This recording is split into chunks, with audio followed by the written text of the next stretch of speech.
Hi every one. இந்த வீடியோவில் Angela Carter எழுதின த பிளடி சேம்பர் அப்படிங்கிற ஷார்ட் ஸ்டோரியோடைய சம்மரி பார்க்க போகிறோம். அதுக்கு முன்னாடி நம்ம சேனலை சப்ஸ்கிரைப் பண்ணிடுங்க. மறக்காமல் பக்கத்தில் இருக்கிற பெல் ஐக்கானை கிளிக் பண்ணுங்கள். அப்போ தான் நான் போடுற நிறைய வீடியோஸோடைய நோட்டிஃபிகேஷன் உங்களுக்கு வரும். Angela Carter, Angela Olive Pierce, இதுதான் இவங்களுடைய ஃபுல் நேம். இவங்க வந்து ஏஞ்சலா கார்ட்டர் அப்படிங்கிற பென் நேமில் தான் எழுதியிருக்காங்க. இவங்க வந்து 7th May 1940 16 February 1992 வரைக்கும் வாழ்ந்த famous English novelist, short story writer, poet, ஜேர்னலிஸ்ட்டும் கூட. இவங்களோட ரைட்டிங்ஸ்லாம் பார்த்திங்கன்னா ஃபெமினிசம் ஃபோக்கஸ் பண்ணியிருக்கோம். அப்புறம் மேஜிக்கல் ரியலிசம், அப்புறம் பிக்காரஸ்கியூ கான்செப்டை பேஸ் பண்ணி இவங்களோட நாவல்ஸு, இவங்களுடைய ஒர்க் எல்லாமே இருக்குங்க.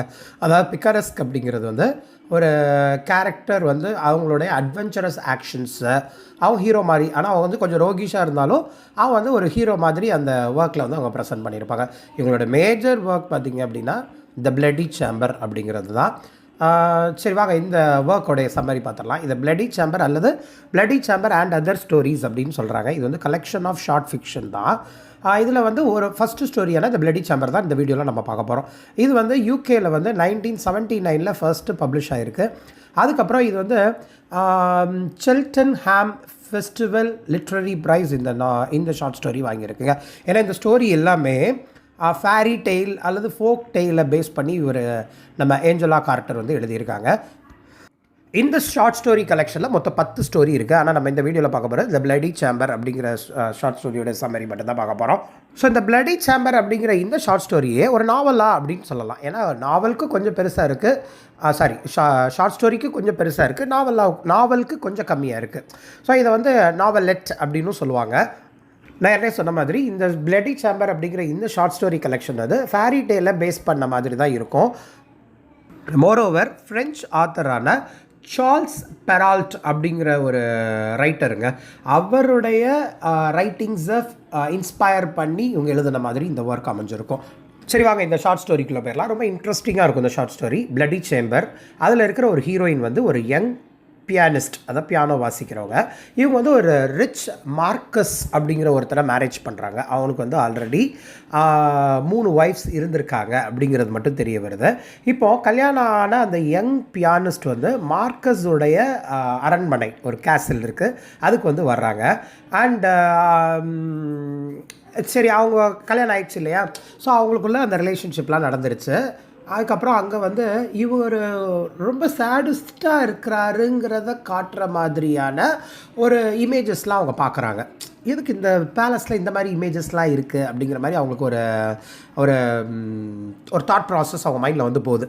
அதாவது எல்லாரையும் செடியூஸ் பண்ணுற விதமாக அந்த இமேஜஸ், அந்த பெயிண்டிங்ஸ் அதெல்லாம் பார்க்கும் பொழுது இந்த யங் ஹீரோயின் நம்ம பியானிஸ்ட் இருக்காங்களே, அவங்களுக்கே ஒரு இந்த பிளேஸில் ஏதோ இருக்குது அப்படிங்கிற மாதிரி, அதாவது இந்த இடத்துல இருக்குது அப்படின்னு சொல்லி அந்த சந்திரமுகி படத்தில் அந்த சாமியார் சொல்லுவார் இல்லையா, அதே மாதிரி அந்த யங் பியூட்டிஃபுல் டீனேஜ் கேர்ள் அவளுக்கு வந்து ஒரு ஷாக் ஒன்று இருக்குது. ஸோ அந்த ஷார்ட் ஸ்டோரி எப்படி பிகின் ஆகிருக்கும் அப்படின்னா, ஒரு அன்னேம்டு நரேட்டர் அவங்க தான் சொல்ல நினைக்கிறாங்க. நவம்பர் மந்த் ஒரு நைட் டைம் அவங்க ட்ரெயினில் ட்ராவல் பண்ணிகிட்டு இருக்காங்க. பாரிஸ்லேருந்து அவங்க ஹஸ்பண்டுடைய கேசல், இது வந்து ஃப்ரான்ஸில் இருக்குது, பிரிட்டானி கோஸ்ட் அப்படின்னு சொல்லிட்டு ஒரு கோஸ்ட் இருக்குங்க, அதில் இருக்கிற ஒரு கேசலுக்கு தான் அந்த லேடி வந்து ட்ராவல் ஆகிறாங்க அப்படிங்கிறது தெரிய வருது. அப்படி ட்ரெயினில் போயிட்டு இருக்கும் பொழுது அவங்களுடைய நியூ ஹஸ்பண்ட், அவங்க வந்து ஒரு ரிச் மார்க்விஸ், ரொம்ப பணக்கார ஒரு ஃப்ரெஞ்ச் மார்க்விஸ் தான், அவங்க மேலே சாஞ்சிட்டு போகிறாங்க. அப்போ வந்து அவன் மைண்டில் நிறைய விஷயம் வந்து போகுது. ஏன் நம்ம அம்மா வந்து வரவே இல்லை, அதுவும் அந்த வெட்டிங்க்கு வந்து வேண்டா வெறுப்பாக வந்துட்டு போன மாதிரி போகிறாங்க அப்படின்னு சொல்லி அவள் திங்க் பண்ணிக்கிட்டே இருக்கிறா. இப்போ மைண்டில் இன்னொரு விஷயம் என்ன ஓடுது அப்படின்னா, மார்க்கஸ் வந்து இவளை கல்யாணம் பண்ணிக்கலாமா அப்படின்னு சொல்லி அப்ரோச் பண்ணுற மொமெண்ட்டில் ஒரு ரூபி சாக்கர்னால் ஒரு ரூபியால் மேக் பண்ண ஒரு ப்ரெஷியஸ் நெக்லஸ் ஒன்று ப்ரெசென்ட் பண்ணியிருப்பார். அதே மாதிரி ஒபால் ரிங், அதுவும் ஒரு ப்ரெஷியஸான ஒரு ஸ்டோன் வச்ச ஒரு ரிங் ஒன்று கொடுத்துருப்பாரு. இப்போ இதை ரிசீவ் பண்ணும் பொழுது அவள் வீட்டில் உள்ள ஒரு ஓல்டு நர்ஸ் ஒன்று சொல்லியிருப்பாங்க, இந்த ஒபால்ஸ்லாம் பார்த்தோன்னா ஒரு பேட் லக்கை இண்டிகேட் பண்ணுற ஒரு கல் இது, இந்த ரிங்கு அப்படின்னு சொல்லி சொல்கிறாங்க. ஆனால் இவளுக்கு என்ன தோணுதுன்னா, இந்த ஒபால் வந்து நிறைய மார்க்கஸோடைய அவர் ஃபார்மர் ஒய்ஃப், ஏன்னா 3 பேர் அவள் கல்யாணம் முடிச்சிருக்காரு அப்படிங்கிறது தெரிய வருது இல்லையா, அவங்க வேர் பண்ண அந்த ரிங் அப்படிங்கிறது மட்டும் இவளால் ஐடென்டிஃபை பண்ண முடியுது. ஒன்று யார் அப்படின்னா ரொமானியன் கவுண்டஸான கார்மிலா, அதுக்கப்புறம் ஒரு ஆர்டிஸ்டுடைய மாடல், அதுக்கப்புறம் ஒரு ஒப்பேரா சிங்கர். இப்போ வந்து 4வதாக தான் நம்ம அன்னேம்டு நரேட்டர் வந்து அந்த ரிச் ஒரு மார்க்கஸ் வந்து மேரேஜ் பண்ணியிருக்காங்க. இப்போ அந்த கேசலுக்கு வந்தாச்சு. அந்த கேசல் வந்து பார்த்திங்கன்னா அப்படி காத்திக் எஃபெக்டில் இருக்குதுங்க. ரொம்ப ஒரு சைலண்ட்டான ஒரு பிளேஸ் தான். லவ்லி அட்மாஸ்பியர் இருக்குது. பட் ஏதோ ஒன்று அந்த வெறுமைன்னு சொல்லுவாங்க இல்லையா, ஏதோ ஒரு விஷயம் அங்கே வந்து இல்லைங்கிறது மட்டும் தெரிய வருது. பட் அந்த வீட்டில் இவன் வந்து பியானிஸ்ட் அப்படிங்கிறது தெரிய வருது இல்லையா, அதுக்கு மியூசிக் ரூம்னு ஒன்று இருக்குது, அதில் வந்து பியானோவும் இருக்குது. அப்புறம் மிகப்பெரிய ஒரு பெட் இருக்குது, மேட்ரிமோனியல் பெட், பெரிய பெட். அது ஃபுல்லாக பார்த்திங்கன்னா மிரர், அப்புறம் லில்லிஸால் சரவுண்ட் பண்ண மாதிரி இருக்குது. இப்போ கல்யாணமாகி வந்த கப்பல் இல்லையா, அவங்களுக்குள்ள அந்த ரொமான்சஸ்லாம் முடிஞ்சிருது. அப்புறம் ஒரு பாயிண்டில் வந்து இவன் அங்கே இருக்கிற லைப்ரரியில் உள்ள புக்கெல்லாம் எடுத்து படிக்கிறா. அதை படிக்கும் பொழுது அதில் இருக்கிற இமேஜஸ்லாம் பார்க்கும்பொழுது இவங்களுக்கு ரொம்ப ஒரு காத்திக் எஃபெக்ட், ஒரு ஈரி அட்மாஸ்பியர், பார்த்தாலே பயமுறுத்துகிற மாதிரி அந்த இமேஜஸ்லாம் இருக்குது. என்ன அப்படின்னா, ஒரு லேடி வந்து அழுகிற மாதிரி இருக்கிற இமேஜ். அப்போ வந்து அவள் தலை வந்து துண்டிக்கப்படுற மாதிரி, ஒரு பெரிய பிளேடால், ஒரு பெரிய ஒரு நைஃபால் அது வந்து துண்டிக்கப்படுற மாதிரியான ஒரு இமேஜ் எல்லாம் பார்க்குறா. அப்புறம் இது ரொம்ப வைலண்ட்டாக இருக்குது. அதுவும் அந்த இமேஜஸ்லாம் பார்த்திங்கன்னா ரொம்ப செடியூஸ் பண்ணுற மாதிரியான ஒரு ரொம்ப நேக்கடாக இருக்கிற மாதிரிலாம் உள்ள இமேஜஸ்லாம் பார்க்குறா. அதில் வந்து ஒரு கேப்ஷன் எழுதியிருக்கு, ரீப்ரூஃப் ஆஃப் க்யூரியாசிட்டி. ஏதோ ஒரு க்யூரியாஸ்னால இவங்க வந்து பண்ணுறாங்க அப்படிங்கிற மட்டும் தெரிய வருது. இப்போது மார்க்கஸ் வந்து அவங்களுக்குள்ள அந்த ரொமான்ஸ்லாம் முடிஞ்சதுக்கப்புறம் அவளுக்கு ஒரு பிஸ்னஸ் ரிலேட்டடாக இமீடியட்டாக அந்த பிளேஸில் ஒய்ஃபை விட்டுட்டு போகிற மாதிரியான ஒரு மொமெண்ட் நடக்குதுங்க. சரி, இவன் போகிறதுக்கு முன்னாடி ஒரு பஞ்ச் ஆஃப் கீயை வந்து நம்ம ஒய்ஃப் கிட்டே கொடுக்குறான், அந்த அன்னேம் நரேட்டர் கிட்டே கொடுத்துட்டு, இங்கே எல்லா கேசலில் வந்து இவ்வளோ பிளேசஸ் இருக்குது, இந்த அரண்மனையில் இருக்குது, நீ பார்த்துக்கோ அப்படிங்கிற மாதிரி சொல்ல நினைக்கிறாங்க. ஆனால் அதில் ஒரு குட்டி சாவி ஒன்று இருக்குது, இருக்கிறதுலே அது ஒரு குட்டி சாவி தான். அது என்னதுக்கு உண்டான பிளேஸ், எதை ஓப்பன் பண்ணுறது அப்படின்னா ப்ரைவேட் சேம்பருடைய டோரை ஓப்பன் பண்ணுற கீ அப்படிங்கிறது தெரியுது. இப்போது அந்த பெரிய பேலஸு மார்க்கஸும் அங்கே இல்லை. இப்போ நம்ம நரேட்டர் வந்து அவங்க அம்மாவை நினச்சி ஃபீல் பண்ணுறா, அழுகிறா, அவள் சத்தம் போடுறா, அவளுடைய வாய்ஸ் தான் அவளுக்கு கேட்குது. அதுக்கப்புறம் ஒரு பாயிண்டில் வந்து சரி இந்த கேஸில் என்ன தான் இருக்குங்கிறத கொஞ்சம் ஃபைண்ட் அவுட் பண்ணலாமா அப்படின்னு சொல்லிவிட்டு அவள் வந்து ஒவ்வொரு பிளேஸாக அவள் ட்ரை பண்ணி பார்க்குறா. ஃபைனலாக அந்த தடை செய்யப்பட்ட சேம்பர், இந்த இடத்துக்கு வரக்கூடாது நீனு அப்படின்னு சொல்லிட்டு போயிருந்திருப்பான், அந்த பிளேஸ்க்கு அவள் வந்து பார்க்குறா. அதை வந்து ஓப்பன் பண்ணலாம் அப்படின்னு சொல்லிட்டு அவள் ட்ரை பண்ணுறா. ஃபைனலாக அந்த தடை செய்யப்பட்ட அந்த சேம்பர், வரக்கூடாதுன்னு சொன்னா இல்லையா, அந்த சேம்பரையும் ஓப்பன் பண்ணியாச்சு. அங்கே பார்த்தீங்கன்னா அந்த 3 ஒய்ஃப் இதுக்கு முன்னாடி கல்யாணம் பண்ணா இல்லையா, அந்த 3 ஒய்ஃபுடைய டெட் பாடிஸ் டார்ச்சர் பண்ணப்பட்டு மர்டர் பண்ணப்பட்டிருக்கு அப்படிங்கிறத மட்டும் இவன் ஃபைண்ட் அவுட் பண்ணிடுறா. இதில் ரீசண்டாக ஒரு பொண்ணை மர்டர் பண்ணியிருப்பான், அந்த லாஸ்ட்டாக கல்யாணம் பண்ணாங்க இல்லையா, அவளை கொன்ன அந்த பிளட் ஸ்டெயின் அந்த பிளேஸில் இருக்கும், நிறைய அப்படி ரத்தம் செதறி கிடக்குது. அவன் அந்த பதற்றத்தில் அந்த கீ ஓப்பன் பண்ணாங்க இல்லையா, அப்போ ஓப்பன் பண்ணும்போது அந்த கீயை வந்து அந்த ரத்த கரைகள்லேயே அவள் போட்டுருவாள். அவளுக்கு வந்து என்ன பண்ணுறதுன்னு தெரில. அப்புறம் திரும்ப அந்த கீயை எடுத்துகிட்டு வரும்பொழுது அந்த கீயில் வந்து பிளட் ஸ்டெயின் இருக்குங்கிறது மட்டும் தெரிய வருது. இப்போ இவளுக்கு வந்து ரொம்ப நர்வஸ் ஆகிடுறா, என்ன பண்ணுறதுனே தெரியாத ஒரு மொமெண்ட்டு. இந்த கேசலில் அதுவும் இந்த பேலஸில் வந்து நம்ம இப்படி மாட்டிக்கிட்டோமே அப்படின்னு சொல்லிட்டு அவள் ஃபீல் பண்ணிகிட்டு இருக்கும்போது அந்த பியானோ வந்து வாசிக்கிறா. இது வந்து அந்த ராட்சசன் பட சீன் மாதிரின்னு வச்சுக்கோங்களேன்.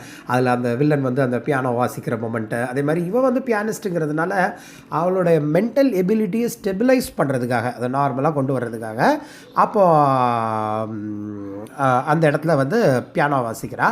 அப்போது ஜீன் யூஸ் அப்படின்னு சொல்லிட்டு ஒரு பிளைண்ட் பியானோ டியூனருங்க. அவர் அந்த இடத்துல தான் இருப்பார். அவர் வந்து மித்த சர்வன்ட் கூட இருப்பார், நம்ம நரேட்டருக்கு ஹெல்ப் பண்ணுற ஒரு கேரக்டர். ஏன்னா நம்ம நரேட்டர் தான் உங்களுக்கு சொல்லிட்டேன் இல்லையா, அவர் 17 இயர் ஓல்டு மியூசிக் ப்ராடிஜி. மியூசிக்னால் அவருக்கு ரொம்ப பிடிக்கும். அதை கான்செப்டாக வச்சே தான் மார்க்கஸ் வந்து அவ்வளோ உஷார் பண்ணியிருப்பான். இப்போது அந்த பிளைண்ட் பியானோ டியூனர் வந்து இவன் மியூசிக் ப்ளே பண்ணுறாள் அந்த பியானோவில், அங்கே வந்துட்டு அவள் அப்ரிஷியேட் பண்ணுறாரு. எப்போ அவனோட செம டேலண்ட்மா, அவன் வந்து பிளைண்டு. இத்தனைக்கும் பாருங்கள் எவ்வளோ ஒரு காத்திக் எஃபெக்ட் அந்த ஷார்ட் ஸ்டோரியில் நடக்குது. இதை பார்த்தோன்னே அவன் வந்து திரும்ப அங்கே அப்படியே கம்ப்ளீட்டாக ஃபெயிண்ட் ஆகி விழுந்துடுறா. இப்போது அந்த ஃபெயிண்ட் ஆனதுலேருந்து, அந்த மயக்கத்துலேருந்து தெளிஞ்ச உடனே இதை வந்து எல்லாத்தையும் சொல்கிறா, எல்லா விஷயத்தையும் சொல்கிறா.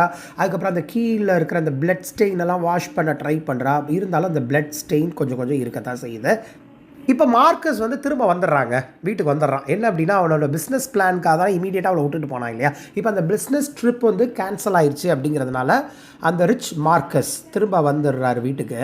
இப்போ அந்த கீ எங்கே அப்படிங்கிற மாதிரி அவர் தேட நினைக்கிறாரு. அதுக்கப்புறம் கீ கொடு அப்படின்னு சொல்லி கேட்க நினைக்கிறாரு. இப்போ வந்து அவருக்கு தெரியுது அந்த கீழே வந்து சில பிளட் ஸ்டெயின்ஸ் இருக்கிறது. அண்ட் அவரால் ஐடென்டிஃபை பண்ண முடியுது. ஸோ இப்போ என்ன பிளான் பண்ணுறா அப்படின்னா, இவளுக்கு விஷயம் தெரிஞ்சு போச்சு இல்லையா, இவளை வந்து டீகேபிட்டேஷன், அதாவது இவளையும் தலையை துண்டிச்சு கொண்டுடலாம் அப்படின்னு சொல்லிட்டு அவள் டிசைட் பண்ணுற ஒரு மொமெண்ட்டை. அப்போ அந்த சாவி கையில் வச்சுருக்கா இல்லையா, அதை வச்சு அவள் நெத்தியை வந்து அழுத்துறான், அந்த ஃபோர்ஹெட்டை அழுத்துறான். அது அப்படியே அவள் நெத்தியில் வந்து ஒரு அந்த சாவியுடைய மார்க் வந்து அவள் நெத்தியில் விழுது. உடனே இவன் என்ன சொல்கிறான் அப்படின்னா, சரி நீ போய் அந்த கர்ட் யார்டில் நில்லு, நான் வர்றேன், நான் கூப்பிட்றேன் அப்படின்னு சொல்கிறான். அப்போ என்ன ஆகுதுன்னா, இவன் கோர்ட் யார்டில் நின்று பார்க்கும் பொழுது இந்த கேசலுக்குள்ளே தான் நிற்கிறா, இவளால் எஸ்கேப்லாம் ஆக முடியாது. ஆமத்தையும் வந்து மார்க்கஸுடைய கண்ட்ரோலில் தான் இப்போ இருக்கிறா. மார்க்கஸும் இவளை கொல்ல போகிறாங்கிறதும் தெரிஞ்சிருச்சு. அவன் ஏதோ திங்க் பண்ணிகிட்டு இருக்கிற ஒரு மொமெண்ட்டை மீன்வெல் அந்த சைக்கிள் கேப்பில் அவன் நோட்டீஸ் பண்ணுறான். அவங்களுடைய அம்மா வந்துட்டு இருக்காங்கங்கிறது தெரியுது. அதாவது குதிரையில் நம்ம நரேட்டருடைய அம்மா வந்து வேகமாக அந்த கேசல் நோக்கி வர்றாங்கங்கிறது தெரிய வருது. இப்போது நரேட்டருக்கு தெரிஞ்சிருச்சு நம்ம அம்மா வந்து இப்போ சேஃப்கார்ட் பண்ண நம்மளை வர்றாங்க. அதாவது இவன் கொல்ல போகிறாங்கிற அந்த ப்ராசஸை கொஞ்சம் நம்ம தடுத்தோம், அதாவது கொஞ்சம் டிலே பண்ணோம் அப்படின்னா நம்மளை வந்து எஸ்கேப் ஆயிடலாம் அப்படிங்கிற மாதிரி அவள் பிளான் பண்ணுறா. அதே மாதிரியும் நடக்குது, கொஞ்சம் கொஞ்சமாக நடந்துக்கிட்டு இருக்கு. ஆனால் மார்க்கஸ் வந்து அந்த ஸ்வாடை வந்து கரெக்டாக நம்ம அன்னேம்டு நரேட்டருடைய அந்த கேர்ள் அவளுடைய கழுத்தில் வைக்கும் பொழுது அவங்க அம்மா அந்த கேசலுக்கு வந்து அந்த கதவை வந்து பேங் பண்ணுறாங்க. பேங்க்னா ஆட்டுறாங்க. அவங்க அம்மாவுக்கு தெரியுது இங்கே ஏதோ தப்பு நடக்குதுங்கிறது மட்டும் தெரிய வருது. இப்போ மார்க்கஸ்க்கு வந்து செம ஷாக் ஆயிடுது. ஆகா, இந்த விஷயம் வெளியே தெரிஞ்சுன்னா வேறு மாதிரி ஆயிடுது. ஏன்னா இவன் வந்து ஒரு ரிச் மார்க்கஸ், சரி தானே, சொசைட்டிலே பேர் போன ஒரு பர்சன். அப்புறம் அந்த இமேஜ் போயிடும் அப்படிங்கிறதால அவன் என்ன பண்ணுறான் அப்படின்னா, அந்த ஷாக்லேயே இருந்து மீள முடியாத ஒரு மொமெண்ட்டை இப்போ அந்த நரேட்டர் வந்து கொஞ்சம் ரியலைஸ் பண்ணுறான். எப்படியும் இவன் தடுமாறுறான், நம்மளை கொல்ல முடியாது அப்படின்னு சொல்லிட்டு அவன் ஜம்ப் பண்ண நினைக்கும் பொழுது அந்த பிளைண்ட் ஒரு பியானிஸ்ட்டு சொன்ன இல்லையா, பியானோ டியூன் பண்ணுறவர் ஜீன் யவ்ஸ் அப்படிங்கிறவர் வந்து அம்மா கதவை தட்டிகிட்டு இருக்கிற அந்த கதவை வந்து ஓப்பன் பண்ணி விட்டுறாரு. உங்களுக்கு சொல்கிறது புரியும்னு நினைக்கிறேன். அந்த பிளைண்ட் மேன் வந்து அந்த அம்மா கதவை தள்ள நினைக்கிற ஒரு மொமெண்ட்டில் அந்த கதவை ஓப்பன் பண்ணி விட்டது அந்த பிளைண்ட் மேன். எதுவும் தப்பாக நடக்குங்கிறது இவனுக்கு தெரியுது. ஏன்னா அந்த பிளைண்ட் மேன் கிட்ட ஆல்ரெடி அவன் ஷேர் பண்ணிட்டான் இல்லையா. இப்போது ஆனால் நம்ம மார்க்கஸு லேஸ் பட்டவன் இல்லைங்க. இப்போ அவன் தனியாக தான் இருக்கிறான். ஆனால் அவன் கொல்ல நினைக்கிறது அந்த நியூலி மேரிட் கேர்ளு. இப்போ அந்த பிளைண்ட் மேனும் வந்தாச்சு. இப்போ அகெயின் அந்த அந்த நியூலி மேரிட் கேர்ளுடைய அம்மாவும் அந்த பிளேஸ்க்கு வந்தாச்சு. இப்போ 3 பேரையும் அந்த ஸ்வாடை வச்சு கொண்டுடலாம் அப்படின்னு சொல்லிட்டு பிளான் பண்ணுற ஒரு மொமெண்ட்டில் நரேட்டருடைய அம்மா எந்த ஒரு தயக்கமும் காட்டாமல் மார்க்கஸை வந்து சுட்டு அவன் சாகிற மாதிரியான ஒரு மொமெண்ட் ஆயிடுது. இப்போது நரேட்டருக்கு ஆட்டோமேட்டிக்காக மார்க்கஸோடைய சொத்தெல்லாம் வருது. ஸோ அவள் என்ன பண்ணுறா அப்படின்னா, அதில் மோஸ்ட் ஆஃப் த அமௌண்ட்டை வந்து சேரிட்டி தானம் தர்மம் பண்ணுறா. அப்புறம் அந்த கேஸில் வந்து ஸ்கூல் மாதிரி மாற்றிடுறா. அதாவது பிளைண்ட் பீப்புளுக்கு உண்டான, பிளைண்ட் சில்ட்ரனுக்கு உண்டான ஸ்கூலாக மாற்றிடுறா. அதுக்கப்புறம் அந்த ஜீன் யூஸ் இருக்காங்க இல்லையா, அந்த பிளைண்ட் பியானிஸ்ட், அவங்கள நம்ம நரேட்டர் மேரேஜ் பண்ணது மட்டும் இல்லாமல் அந்த கேஸில் வந்து ஒரு மியூசிக் ஸ்கூலாக ஆக்கிடுறாங்க. அந்த சாவியை வச்சு அந்த ஃபோர்ஹெட் அவளுடைய நெத்தியில் வந்து ஒரு டார்ச்சர் பண்ணா இல்லையா, அந்த மார்க் அவளுடைய நெத்தியில் இன்னும் இருக்குது அப்படிங்கிற மாதிரி தான் இந்த ஷார்ட் ஸ்டோரியை வந்து நம்ம ஏஞ்சலா கார்ட்டர் முடிச்சிருப்பாங்கங்க. இதுதான் அந்த பிளட்டி சேம்பர். அந்த சேம்பர் ஒரு சீக்ரெட் சேம்பர் இருந்தது. அந்த சேம்பரில் தான் அந்த 3 ஃபார்மர் ஒய்ஃப், அவங்களோட முன்னாள் ஒய்ஃபான ஒரு ரொமானியன் கவுண்டஸ், அவங்க நேம் தான் கார்மிலா, அப்புறம் ஒரு ஆர்டிஸ்டுடைய ஒரு மாடல், அப்புறம் ஒரு ஒபேரா சிங்கர், இப்போ வந்து நம்ம பியானிஸ்ட், இவங்க இருக்கிறாங்க. இது வந்து 17th செஞ்சுரியுடைய ஃப்ரெஞ்ச் ஆத்தரான சார்ல்ஸ் பெரால்ட்டுடைய ப்ளூ பியர்டு அப்படின்னு சொல்லிட்டு ஒரு ஸ்டோரி இருக்குது. அதனுடைய ரீடெல்லிங் தான் த பிளட்டி சேம்பர் அப்படிங்கிற இந்த ஷார்ட் ஸ்டோரி. ஸோ இதான் இந்த பிளட்டி சேம்பர் அப்படிங்கிற ஷார்ட் ஸ்டோரியை சம்மரிங்க. இந்த மாதிரி இங்கிலீஷ் லிட்ரேச்சர் ரிலேட்டட் வீடியோஸ் நிறைய பார்க்குறதுக்கு நம்ம சேனலை சப்ஸ்கிரைப் பண்ணிடுங்க. மறக்காமல் பக்கத்தில் இருக்கிற பெல் ஐக்கானை கிளிக் பண்ணுங்கள். அப்போ தான் நான் போடுற நிறைய வீடியோஸோட நோட்டிஃபிகேஷன் உங்களுக்கு வரும். தேங்க்யூ.